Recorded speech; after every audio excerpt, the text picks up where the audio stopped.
Coucou, bande d'instruits.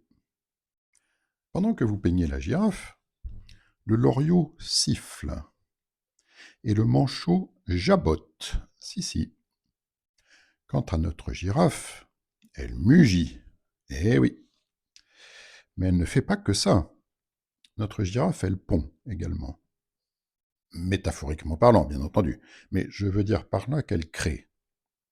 Car la girafe est poète, comme vous le savez. Et comme tous les poètes, la girafe vit de vos compliments. Et également de vos dons, défiscalisés au demeurant, RIB sur demande. Je ferme la parenthèse. Bref, poète sur la paille, la girafe m'a demandé de vérifier l'actualité des beaux vers d'Alfred de Musset, les deux premiers de son poème Le Pélican. Vous connaissez comme moi. Oui, si, bien sûr que vous les connaissez. Allez, allez, allez, je vous écoute. Allez-y. Euh, bon, allez, je vous aide un petit peu. Les deux premiers mots, les plus... Oh là là. Mais vous êtes vraiment des grands timides. Qu'est-ce qui se passe aujourd'hui? Bon, alors, je vais être obligé de les réciter, moi, alors que vous l'auriez fait, mais bien mieux que moi. Bien mieux que moi. Bon, allez, je vais essayer. J'y vais. Allez.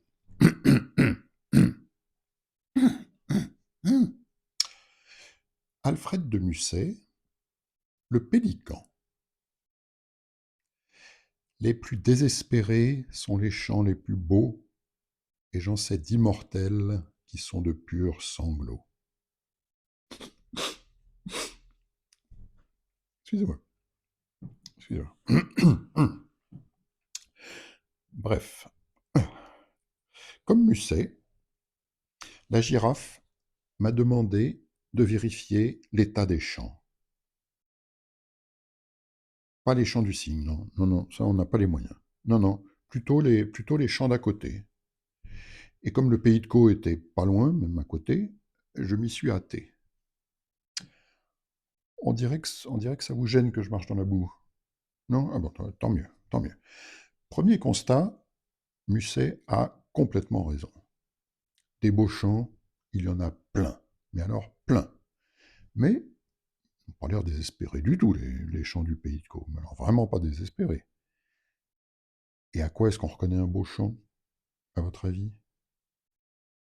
Oh, tous les chercheurs sont formels sur la question. Le beau champ se reconnaît à ses vers, évidemment. Michel l'avait bien dit. C'est pas lui qui dirait le contraire. Il peut, paraît-il, ne jamais y avoir assez de vers dans un champ.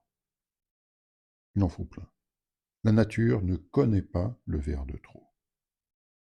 Tandis qu'elle n'aime pas le vers solitaire. Non, non. L'unique. Le vers du condamné. Non. La nature, elle aime être remplie de vers. Pour autant, ne laissez jamais un ver approcher d'un fruit. Si le ver est dans le fruit, il est gâté. Le fruit. Le ver aussi d'ailleurs. Et à l'inverse, si le fruit a fermenté et qu'il est dans votre verre, avec ou sans pied, n'en déplaise à Musset, bref, si le fruit fermenté est dans le verre, c'est la promesse de plein de bonnes choses. Ça dépend des degrés. Pour le raisin, c'est 12-13 dans ces eaux-là. Pour la poire de mon oncle Gilbert, c'est plutôt 40. Ouais. Et moi, c'est plutôt le second degré. Bref, ça dépend des degrés. Et ça dépend du verre. S'il est plein, il faut le lamper. S'il est vide, il faut le combler. S'il est à moitié plein et à moitié vide, il faut en boire un peu et voir ce que ça donne. Bref, si la terre était comme Musset, pleine de verre, elle serait pompette de bonheur. En un mot, la terre serait alors ronde. Et lorsque Mère Nature est enceinte, elle donne plein de fruits. Et l'histoire peut recommencer. Plein de fruits à la chair tendre, voire faible, car la chair peut être faible, surtout lorsqu'elle sait qu'elle va devenir chair à canon. Et qui dit canon pense à Raphaël et à sa tante Berthe, qui émettent tant les canons.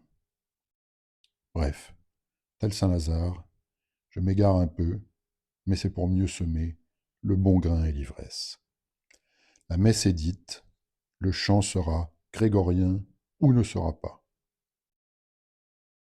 Coucou, fit la girafe, et c'est ainsi que le caramel devint fou.